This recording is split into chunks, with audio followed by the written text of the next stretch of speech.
Sesungguhnya telah didatangkan kepada kamu bayyinah, bukti yang nyata, bukti yang jelas, min rabbikum, daripada Tuhan kamu. Hazihi naqatullah, inilah unta Allah, lakum ayah, bagi kamu adalah suatu keterangan yang nyata. Baik, selalu yang paling popular dan dominan yang dikaitkan dengan kisah Nabi Saleh ialah mukjizat dia tu. Mukjizat yang Allah bagi pada Nabi Saleh ialah unta yang keluar daripada seketul batu yang besar. Jadi secara ringkas, kenapa umat ini meminta Nabi Saleh melakukan hal yang di luar kebiasaan ini? Baik, yang pertama yang jadi skeptik orang yang menolak. Bila seseorang tu nak menolak hujah seseorang, dalil seseorang, biasanya dia akan minta dibuktikan sesuatu yang payah ataupun sukar untuk dibuktikan. Sebenarnya dia minta tu bukan sekadar minta, bukan sekadar nak beriman, tetapi biasanya diliputi oleh dua benda. Pertama, nak menghilangkan pengaruh seseorang. Yang kedua, nak menjatuhkan wibawa dan aib seseorang. Contoh, bila Nabi Saleh berdakwah, siapa Nabi Saleh? Anak beranak mereka, keturunan mereka. Bahkan ada ayat lain Al-Quran yang menyebut Saleh ni daripada kaum Samud tu je. Bukan kata orang luar kampung mereka, orang daripada daerah lain, orang daripada benua lain. Tidak. Anak beranak mereka untuk memudahkan urusan dakwah. Biar sebenarnya Allah nak bila mari daripada kalangan kita, mudah berlaku penerimaan. Oh, anak beranak kita bercakap, anak beranak kita berdakwah, anak beranak kita sembang. Nak bagi mudah orang dengar. Tapi hakikatnya hati manusia yang kufur, manusia yang fasik, manusia yang munafik ni akan menentang walaupun datang daripada anak beranak sendiri. Jadi salah satu yang mereka nak dibuktikan, dah kamu ni Nabi, dah kamu ni Rasul, tunjuklah mukjizat kamu. Jadi apa dia mukjizat yang mereka nak? Iaitu keluarnya seekor unta betina daripada celah batu yang besar. Poin dia bukan nak tengok sangat mukjizat tu. Kenapa kita kata bukan nak tengok sangat? Bila keluar sungguh-sungguh unta tu, beriman ke tak beriman? Tetap tak beriman. Sebenarnya poin dia nak suruh buat benda yang pelik, ajaib dan luar biasa tu dengan harapan Nabi Saleh bila minta buat demikian, tak mampu nak buat.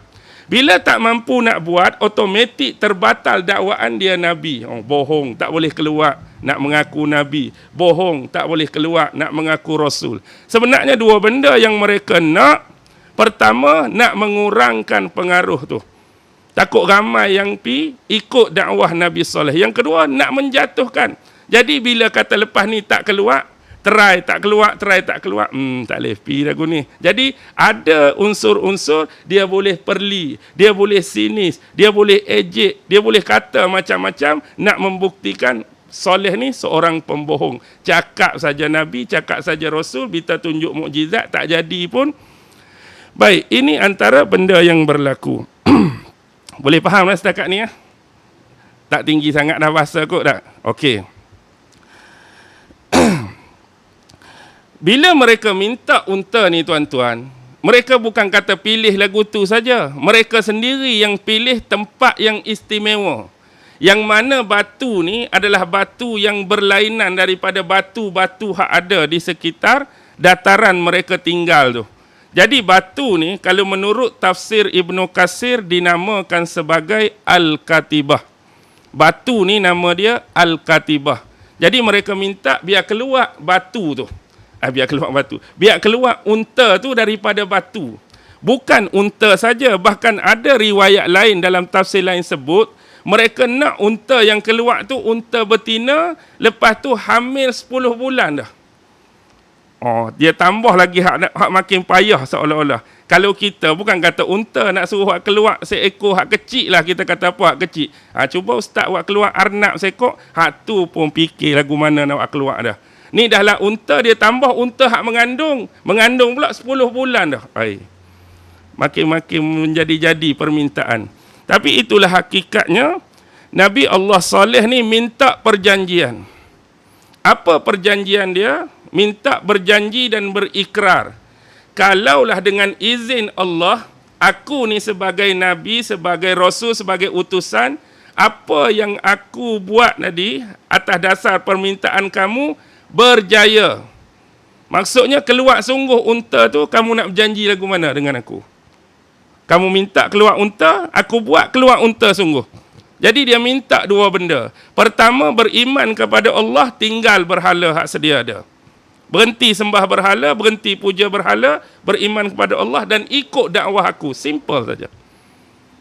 Jadi mereka semua setuju ke tak setuju dengan ikrar ni? Setuju. Kenapa mereka setuju walaupun mereka tentang? Mereka tentang Nabi Soleh, tiba-tiba setuju nak beriman pada Allah, nak tinggal berhala. Mereka lawan Nabi Soleh, tiba-tiba setuju nak ikut dakwah Soleh. Jadi nampak apa? Nampak pelik ke tak pelik? Lawan tapi setuju. Sebab apa? Dalam kepala otak, tak mungkin Nabi Soleh boleh buat keluar seekor unta. Mereka berasa tak akanlah boleh buat keluar seekor unta. Bagi mereka, Soleh penipu, Soleh pembohong. Tak apa, Nabi Soleh solat 2 rakaat di tempat solat dia, kemudian memohon kepada Allah agar dibuktikan menerusi unta yang keluar. Jadi dengan izin kekuasaan Allah, tiba-tiba batu yang kata Al-Katibah tadi, batu yang Al-Katibah tadi tiba-tiba bergerak.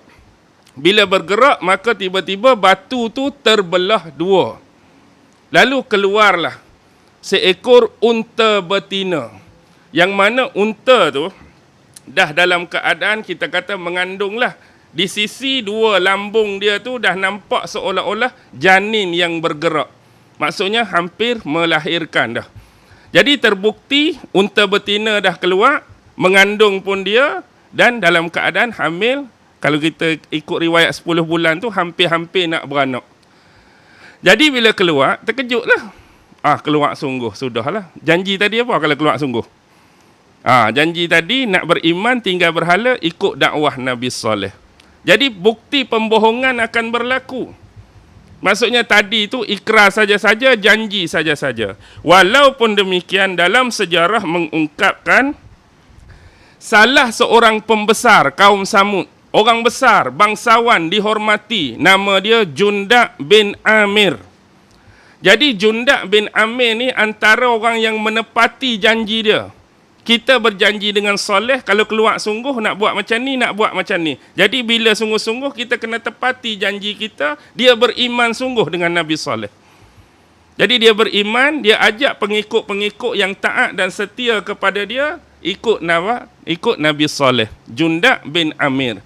Jadi bila pembesar lain tengok Jundak bin Amir ikut Nabi Soleh, mereka pun terasa nak ikut jugalah, berkeinginan juga nak ikut dakwah Soleh. Dalam ramai-ramai nak pi ikut Soleh tu, mesti ada dah. Datanglah 3 orang. Ni orang nak halang orang lain daripada menerima kebenaran. Yang pertama nama dia Zu'ab bin Amir bin Labid. Zu'ab bin Amir bin Labid. Boleh buka tafsir Ibnu Katsir pun ada nama ni, tafsir Imam Baghawi pun ada nama ni.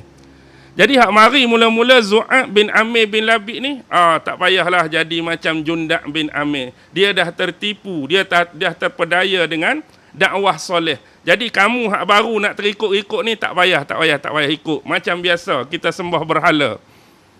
Mesti mari dah orang kan halang kebenaran dan dakwah. Tak cukup dengan seorang ni, mari seorang lagi. Nama dia Al-Hubab. Hubab ni siapa? Tafsir sebut sahibu asnamihim. Sahibu asnamihim ni, sahib ni pemilik. Tetapi kita letak di sini orang yang menguruskan berhala-berhala mereka. Pengurusi berhala. Kalau kita hari ni ada masjid, pengurusi masjid, buah besar. Kuil dia, berhala dia pun ada pengurusi juga. Pengurus berhala tu. Nama dia Hubab. Mestilah dia orang yang kuat menentang. Sebab kalau beriman dia kena tukar dah. Berhala tak boleh sembah berhala, kena buang berhala, kena tinggal, kena ikut Tuhan Soleh. Jadi dia pun halang orang, tak payah ikut Soleh, tak payah ikut Soleh, tak payah dengar Soleh apa. Dan yang ketiga, seorang lelaki nama Rubab atau disebut Rubab bin Sam'ar bin Jalhas. Hak ni pun duk halang orang. Jadi 3 nama ni lah yang disebutkan oleh Ibnu Katsir dan juga Imam Baghawi dalam tafsir masing-masing yang menghalang pembesar dan pengikut mereka untuk beriman dengan Nabi Allah Saleh. Jadi orang hak pertama tadi nama dia apa hak beriman? Jundak bin Amir. Jundak bin Amir ni dia ada sepupu. Dia baik dengan sepupu dia ni. Jadi dia berharap kalau boleh sekurang-kurangnya orang lain tu dihalang, dia nak ajak sepupu dia jadi macam dia beriman kepada Allah dan Nabi Saleh. Dia pun pergi jumpa sepupu dia. Sepupu dia nama Syihab. Syihab bin Khalifah bin Mahallah bin Labid bin Hiras. Ni nama sepupu dia. Dia jumpa Syihab. Dia kata, Syihab, kamu jadilah macam aku. Beriman kepada Allah, beriman kepada dakwah soleh. Mula-mula Syihab sepupu dia nak ikut. Tapi mari 3 ekor tadi, kecek-kecek kat mereka tak jadi. Jadi dia lebih terpengaruh dengan godaan dan rayuan pembesar-pembesar yang kufur dan ingkar kepada soleh berbanding dengan sepupu dia Jundak yang beriman tadi. Jadi dia terpengaruh, tak jadi masuk.